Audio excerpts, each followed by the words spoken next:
Bonjour à tous, c'est Paul Dame pour vous présenter aujourd'hui un nouveau sapin en sucette.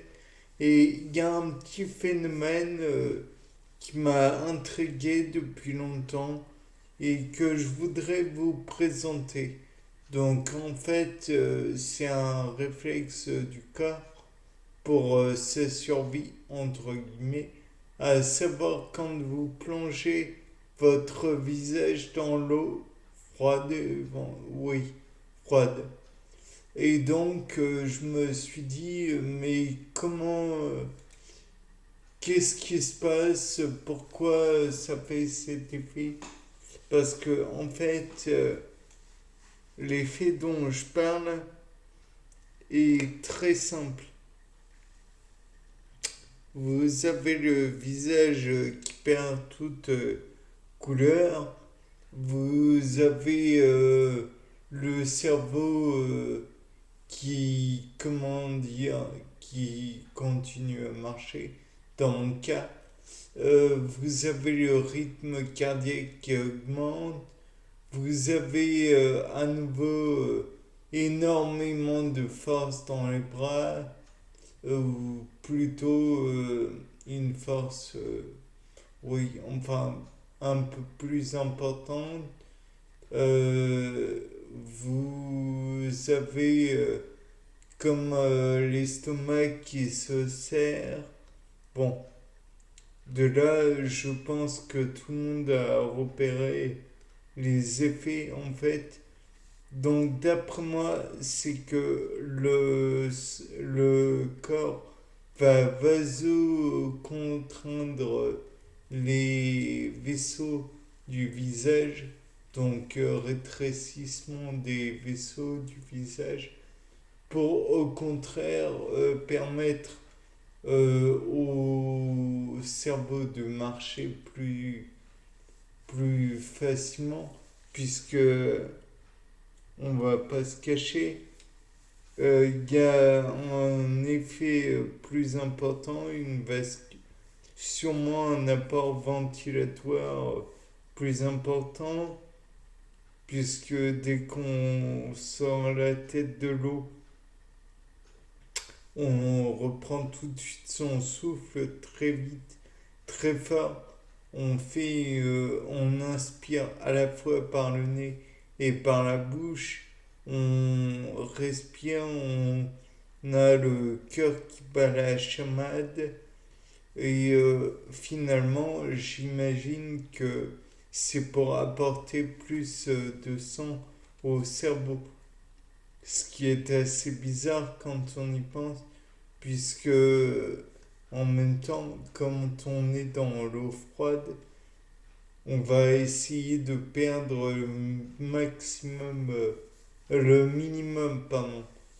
Le corps va essayer de perdre un minimum la chaleur, ce qui fait qu'il va y avoir vasoconstriction des vaisseaux sanguins du visage.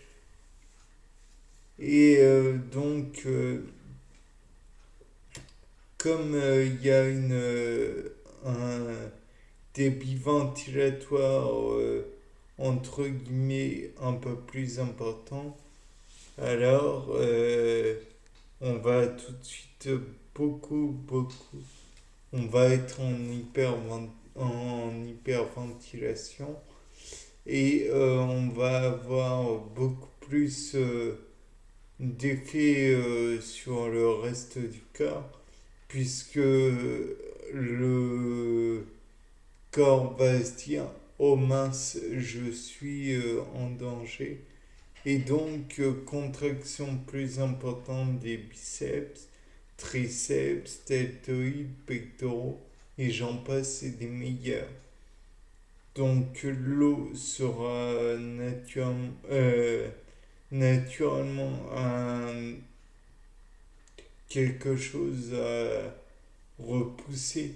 Donc, on va certainement essayer de repousser son corps pour que la tête soit hors de l'eau. et donc le rythme cardiaque va être forcément accru. J'imagine que au niveau des aires motrices du cerveau, elles seront pleinement irriguées, tandis que d'autres ne le sont pas autant. En revanche, on peut envisager aussi que les canaux irriguant le tractus digestif seront peu employés et la vasoconstriction se fera voir dans ces organes. De plus, je pense que comme le cerveau ne sait pas que c'est vraiment une simulation, il va y avoir une vasodilatation des vaisseaux qui irriguent les jambes. Et par la suite, comme les vaisseaux qui irriguent les jambes sont vasodilatés, on aura un apport de sang plus important. J'imagine qu'il y aura aussi un relâchage massif euh, du glycogène dans le sang de la part du foie quand à comment dire, un, des stockages du glycogène dans le sang afin que les muscles puissent eux-mêmes l'utiliser. J'imagine qu'il y aura une libération importante due à du glucagon ou une autre hormone sécrétée par le pancréas ou à un autre organe. Je suppose aussi que donc les muscles vont utiliser le glucogène, ils vont le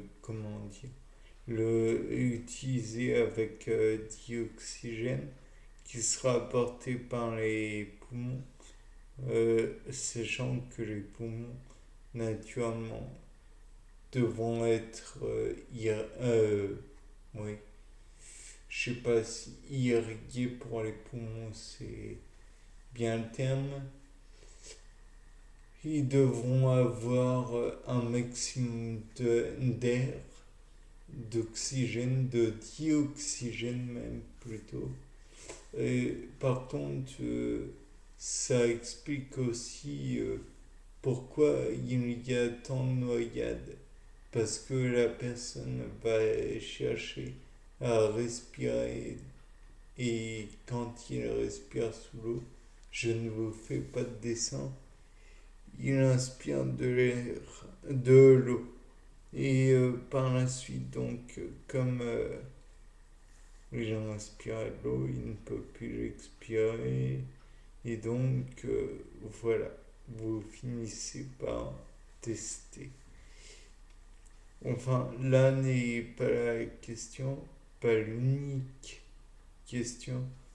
J'imagine aussi que si ce n'est pas le glucagon qui produit